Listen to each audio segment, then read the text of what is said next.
Hi friends అందరికీ నేనైతే cabbage Manchuria చేస్తున్నాను. దీనికోసం అయితే క్యాబేజీ ఒక గడ్డ తీసుకొని సన్నగా కట్ చేసుకొని పక్కకు పెట్టుకోవాలి.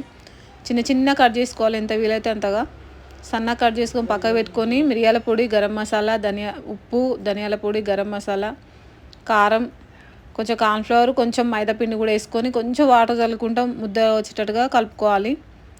సరిపడినంత ఉప్పు వేసుకొని కొంచెం అల్లం పేస్ట్ కూడా వేసుకొని చిన్న చిన్న రౌండ్స్ బాల్స్ వేసుకొని ఆయిల్ పెట్టుకొని ఆయిల్ కాగిందో లేదో చూసుకొని చిన్న బాల్స్ చేసి అయితే వేసుకోవాలి. మీడియం మంట పెట్టి వేయించుకోవాలి. దీనికి వేయించుకోవడానికి అయితే మీడియం మంట పెడితే చాలా బాగా వేగుతాయి. ఇవన్నీ వేయించుకొని అన్నీ అట్నే వేయించుకొని తీసుకోవాలి. లోపల ఎంత బాగా ఉడికింది చూడండి, ఇట్లా రావాలి. మీరు కూడా ఒకసారి అట్లా చెక్ చేసుకోండి.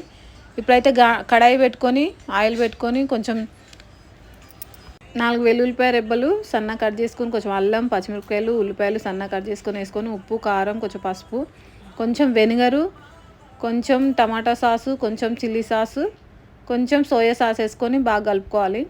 బాగా కలుపుకున్నాక దీంట్లోనే కొంచెం కార్న్ఫ్లవర్ పిండి కలుపుకొని పోసుకోవాలి, ఒక స్పూన్ అంతా. కాకపోతే 2 స్పూన్లు కూడా వేసుకోవచ్చు, కొంచెం లూజ్గా రావాలంటే. నేనైతే డ్రైగానే వేసినాను. ఇవి వేయించుకున్న మంచూరియా కూడా దాంట్లో వేసుకొని 2 నిమిషాలు ఉంచుకొని బంద్ చేసుకోవాలి. చాలా బాగుంటుంది. దీనిపైన కొంచెం కొత్తిమీర వేసుకొని బంద్ చేసుకోవాలి. తినడానికైతే ఒక ఉల్లిపాయ సన్నగా కట్ చేసుకొని రౌండ్గా నిమ్మకాయ పిండుకొని టేస్ట్ చేసి చూపిస్తున్నాను. చాలా బాగుంది. లైక్ చేయండి, షేర్ చేయండి, సబ్స్క్రైబ్ చేయండి. మా అక్క ఛానల్ అయితే ఇట్లనే సపోర్ట్ చేయండి.